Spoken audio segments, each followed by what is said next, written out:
Walk us through what the punishment would be for either Murray Energy or Romney, assuming you're successful? So under the Federal Election Code, it would clearly be a campaign finance violation, and it would depend on the FEC whether they would just require a reporting change, or whether they would require some kind of penalty for failing to report this in this manner. That would be under the first one, which is giving something of value. The second piece would be subject not only to FEC law, but I think that there could be potential legal implications to this if they violated federal law and coerced employees into attending the rally. And would that be on the part of Murray Energy? Could it also be on the Romney campaign? It could be on the part of both, especially if they both participated in it. It's never a good idea to try to force people into the political process anyways, and I think what was really egregious about this was when I started to see the mine workers actually being exploited and put in television ads even after these published reports that they were forced to attend the rally. That's just unconscionable. What would be the timeline that you would expect this to be heard, and if it's after the election with only 6 weeks to go, what's the damage? I would hope the Federal Elections Commission would take this up, given the timing of the campaign, that as soon as they receive this, which we sent it overnight mail, that they will take action on it. But more importantly, I think that the Romney campaign can do the right thing today. They can pull that ad down and take out any video footage of the mine workers and acknowledge that the coercion and bully atmosphere in which they created this visual for this ad was wrong, and they can acknowledge that it was wrong and pull this off the air. Do you know where the ad is airing, Brian? I believe it's airing in West Virginia and in Steubenville, and I believe possibly the Marietta market with our old friend John Fortney. You may have already said this, but did the United Mine Workers Union have a concern about this, or call you about this or anything?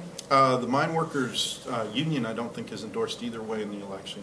Obviously, we're nonpartisan, but no. But we had heard from a couple of the mine workers that were on our email list that are members, and we had looked into it, and we really had thought about filing this back, when this happened on August 14th. But we figured after the published reports that, surely that they would recognize that that this didn't happen the way it should have happened. And when the ad popped up and I started to see those mine workers, that's when I was kind of appalled, and I thought, they've gone too far. They know this is a controversial issue. They know these folks have been coerced, and they went forward anyways and put them in a television ad. And Brian, I'm not that familiar with the FEC process, but do they make public what cases they're going to take, and then hold public hearings, or how I believe that, similar to the Elections Commission, that they do make public when they have a hearing and take a case and look into a case. So I would hope they look into it quickly. Obviously, as this campaign's pace picks up,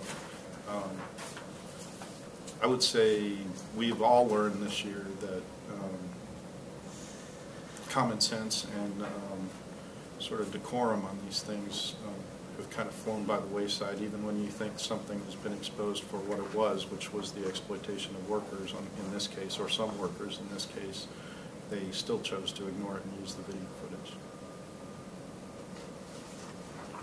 It's been an interesting political year. Brian, you mentioned that you don't have any of the miners as co-plaintiffs in this. Are there any miners that are reflected in your complaint as there are some referenced in the published reports, and then in addition to that, the FEC only requires that you have some knowledge, similar to our Elections Commission complaint. If this were to be a court case, then you would probably need to look at doing something with some of the miners. I know there were some folks looking into court action on it. ProgressOhio was not going to go the court route at this point. At this point, really, what I found the most egregious was the television ad, and And so I figured by filing the FEC complaint, first of all, at least it creates some kind of fairness factor if the FEC looks into this, because when you combine Citizens United and the might of corporations with the ability to coerce workers into appearing in what is essentially a backdrop for a television ad, I think you've got an unfair system that can actually exploit workers.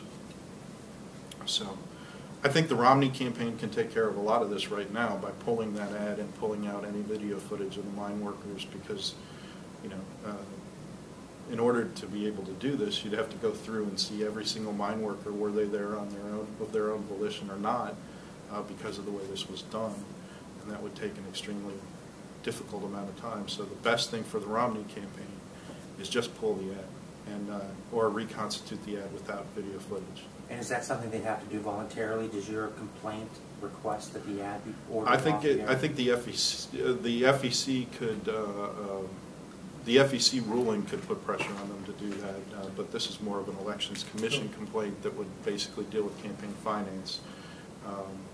But I think that you know, I think the decent thing to do would be for them to agree not to use the footage. If they were to agree to do that, I'm happy to talk to the FEC and see where we can go. Would you drop your complaint? I'd be open to it. I mean, I'm not trying to, you know, be overtly political here. I feel there's a real danger and slippery slope here with Citizens United, where you can exploit workers in this manner, and I'm very concerned that the tenor of this campaign has gotten almost an atmosphere of like bully-like behavior in some cases, and I just think it's bad precedent.